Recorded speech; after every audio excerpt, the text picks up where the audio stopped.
आणखी एक मोठी बातमी आहे। नाशिक लोकसभा निवडणुकीबाबत महायुतीत मोठ्या हालचाली दिसून येत आहेत। विद्यमान खासदारांना डच्चू मिळण्याची दाट शक्यता आहे। स्वामी शांतिगिरी महाराज युतीचे उमेदवार असण्याची ही शक्यता वर्तवली जाते। तर रविवारी रात्री वर्षा बंगल्यावर स्वामी शांतिगिरी महाराज यांच्यासोबत मुख्यमंत्री शिंदे अर्धा ते पाऊण तास चर्चा करत होते। केंद्रीय मंत्री भागवत कराड, आमदार संजय शिरसाट आणि शिवसेना सचिव भाऊसाहेब चौधरी यांनी ही भेट घडून आणली होती अशी माहिती आहे। तर स्वामी शांतिगिरी महाराज यांचा देशभर भक्ती परिवार आहे आणि स्वामी शांतिगिरी नाशिकमधून लोकसभा निवडणूक लढण्यास इच्छुक आहेत। प्रचार दौरे सुद्धा त्यांनी सुरू केले। दरम्यान महायुतीच्या उमेदवारीबाबत अंतिम फैसला दिल्लीमध्ये होणार असल्याची माहिती आहे। तर मंगळवारी स्वामी शांतिगिरी महाराज आणि मुख्यमंत्री शिंदे यांच्यामध्ये पुन्हा बैठक होणार असल्याची माहिती समोर येते आणि याविषयी अधिक माहितीसाठी आपले प्रतिनिधी महेश महाले हे आपल्यासोबत फोन लाईनवर जोडले गेले आहेत। महेश, काय सांगाल? तसं पाहायला गेलं तर नाशिकमधून नाशिकची जी जनता आहे ती एका उमेदवाराला वारंवार संधी देत नाही असं म्हटलं जातं आणि त्यामुळे महायुती आपल्या विद्यमान खासदारांना डच्चू देऊन शांतिगिरी महाराज यांना संधी देणार अशी चर्चा रंगली। काय अपडेट्स आहेत याविषयी?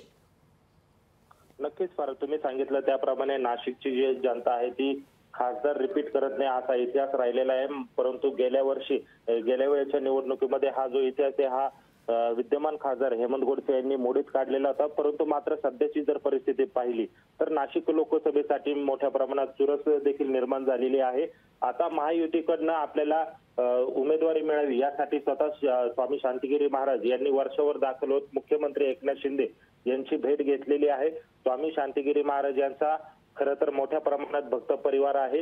2009 ला देखील त्यांनी संभाजीनगर लोकसभा मधून उमेदवारी लढलेली होती, तिथे देखील मोठ्या प्रमाणात मतं त्यांनी घेतलेली होती आणि आता नाशिक लोकसभेसाठी ते इच्छुक असून त्यांनी या सगळ्या उमेदवारीबाबत स्पष्टता देखील दिलेली आहे।